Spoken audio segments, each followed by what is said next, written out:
I'm meeting you at the turning point of my life. Another turning point. Every day is sort of one, isn't it? This is pretty major, and I know it's in my power to create that, starting with my belief, but I'm blessed that I have an ally that has created this stream for me, and it's the most powerful physical human force on the planet, the United States government, because I turned 65 tomorrow, and the stream is called Medicare. It begins with a loss, because I've had a therapist. Now, before you go further, we know we're going to adjust this just a little bit. Yes, a little close. In light of everything that we just talked about, how valuable is discussion like this? Is it helpful? With you, yes. Then continue.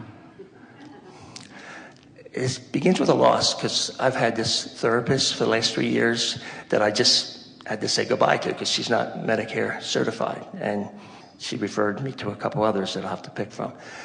This has been my only relationship in the past 3 years, my only adult relationship. Other than that, I have my 3 teenagers. But like one of the things she came up with is that I have Asperger's syndrome, and that's why I don't have friends. My last girlfriend, I was 59 and a half. Last time I had sex, there was a white man in the White House, and there's not many friends.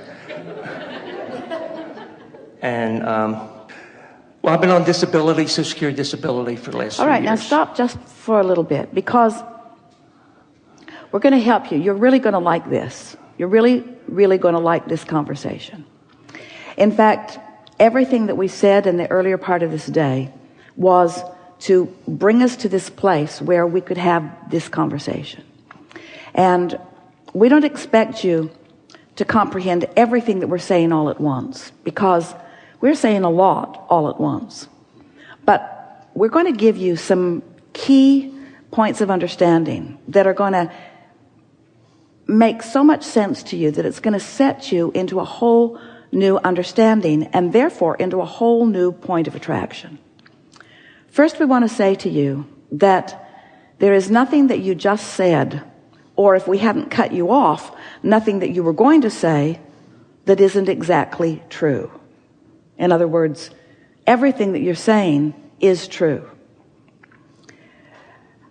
We just want to ask you, if these things don't have many friends, just had this one person that was sort of paying to listen to me, and haven't had a sexual relationship, these things that you said, are they things that you want to continue to be as they have been?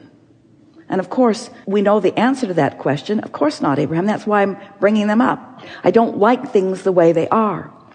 But we want you to understand that things can't change when you keep the conversation active about how they are. And it just must make you want to go crazy. In fact, it feels like that sometimes to all of you when we say to you, you've got to stop talking about how things are if you don't like them, because if they weren't the way I don't like them, I wouldn't feel the need to talk about them, Abraham. I feel that somebody needs to do something about it. And it's a sort of cry for help. All of you are doing it. Esther complains about having too much to do, thinking that somebody will come to her aid, but not enough people can come, you see, because they can't buck her current. Nobody can buck your current. The current that you've got going has to change. And the first thing that has to happen is you got to stop putting words to the things that are the way you don't want them to be, which we will admit is not an easy thing to do, because you've been trained in this life experience by many who have come before you to be truthful, to tell it like it is, and in a belief that you will get your assistance from them. Big part of you is looking forward to the assistance that you're going to get from Medicare, and we're glad about that too. But there's this feeling that I'm going to get help from someone, and that's what makes you state your case so often about how things are. Because let's face it, as you were growing up, The more independent you were, the less aid anyone gave you. And the more needy you were, the more aid people gave you. And so there's a sort of practiced vibration that started when you were really, really, really, really little. That is still going on, not just with you, with a whole lot of people. But you, blessed being that you are, bring us this exaggerated version of it so that we can talk about it in a very strong way. So we're just going to hit this head on in very blunt terms. You got to stop talking about how things are unless you like them. And you got to start talking about how you'd like things to be. I get that. What you're going to discover, this diagnosis that they've given you, we love it. We love that they've given you this diagnosis, because this is the way we interpret this diagnosis. This is infinite intelligence speaking to you, and you can take these words to the bank. It is our promise to you. If you can hear what we're going to say to you in our interpretation of this diagnosis, you are an intense focuser. You are like a dog on a bone. A good thing. An intense focuser. Which means when you're focusing on an issue that isn't pleasing you, momentum, momentum, momentum, momentum, momentum, momentum, momentum. When you're focusing on something that does please you, momentum, momentum, momentum, momentum, momentum. But the part you have not known is that in all of this, knowing what you don't want, you have launched more rockets about what you do want than anyone who has ever sat in this hot seat before. You have a vortex filled with such specific desire that high-flying vibration is incredible. And that's why the tug of war within you is so strong. So the combination of having a really fast-moving vortex and being a focuser, like a dog on a bone, focusing in opposition to what you want, that's what's causing that tension within you. And that's why they give you that label. And we're saying to you, with less effort than you think, you're going to be able to begin to turn your attention more to things that you do want. And it is our promise to you that when that momentum begins, that momentum that matches the momentum of who you really are, that ease will come over you, and that what you're wanting will begin to flow into your experience in a stronger way. Okay. I haven't really spoken to the main issue. Well, we don't want you to. But it's important. No, it isn't. Yeah. It is. Please. We know that it feels, we're going to stand on your toes. We know that it feels important to you. Good toes. We know, runny nose. We know that it feels important to you. Itchy nose. We know that it feels, funny toes. We know, hole in Esther's sock. We know, and runner up her leg. We know that it feels, snorted into the microphone. We know that it feels important to you. We know that it feels really important to you. But if you can, something caught in Esther's throat. Distract yourself. If you can distract yourself. If you can distract yourself from any issue that feels important, it will peter out. It will go away. But if you give it your undivided attention, it will get bigger and bigger and bigger and bigger. Momentum says that it has to. Law of attraction says that it has to. Can't get to the bottom of any issues. I need to talk about my son. Well, maybe before the workshop is over, we can have that discussion. But for right now, we want to leave you in this place of anticipating. So now here comes the quiz. Are we too close? You comfortable with this? I just need to talk. Well, before you do, we have some questions for you. Do you accept that you are a vibrational being? Yes. And do you accept that you are offering a vibration all the time? Yes. And do you accept that the vibration that you're offering equals a point of attraction? That what you're thinking and feeling, no matter who it feels like it's about, do you accept that you have a point of attraction going on? Yes. Do you accept that you have more control over that point of attraction than you've been exercising? And you think that's true of most people? You think that's why all these people gathered around here? Yes.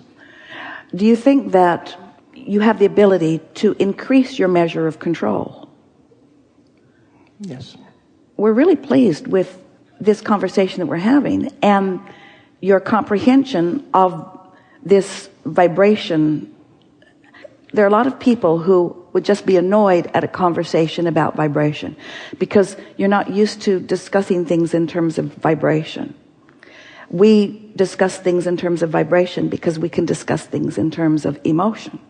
So, does it seem logical to you that the more bothered you are about something, the more momentum you've got going on a vibrational pattern that isn't serving you? Yeah. And does it seem logical to you that momentum is going to increase with more attention to that?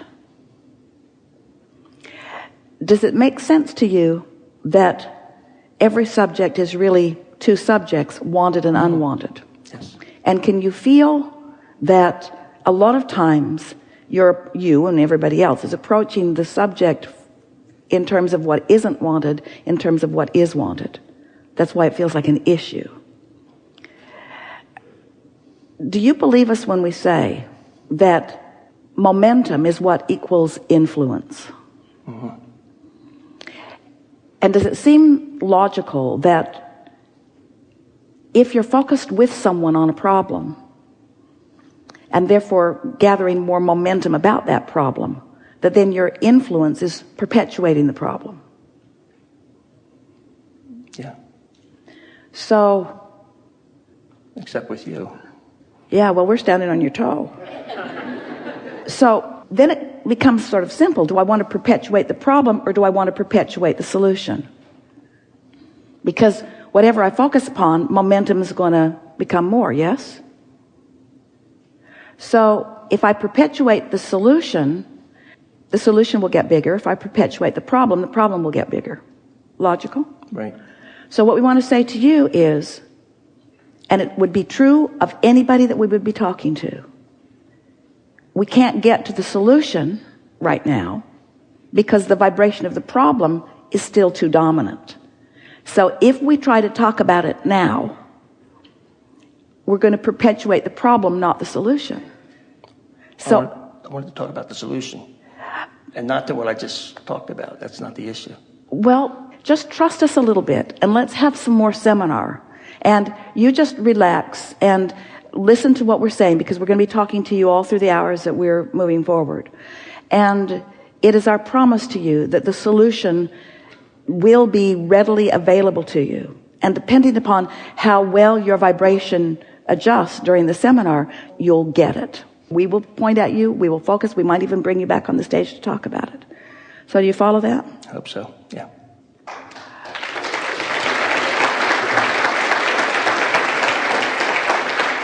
You've helped us say something more clearly than we've ever said it, that has been so long in coming. And that is, nobody ever gets to a solution by hammering away at the problem. You just don't. Because hammering away at the problem just keeps the momentum going. You got to find some way to break loose of it. So we'll end with this one really powerful point. You could have 10 things in your life that are major. One of them wonderful and 9 of them awful. And you could focus upon the one thing that's wonderful with us standing on your toe insisting that you do. And the other 9 would come up to speed with it and become wonderful too. That's power of influence. Or you could have 9 things that are wonderful and 1 thing that's awful. And you could focus on the 1 thing that's awful, and the other 9 things that were wonderful would become awful. In other words, your point of attraction influences everything that comes to you, everyone you interact with, everything you see. And you've got control over it. Especially you. Especially you. We enjoyed this interaction immensely. Good time for a segment of refreshment.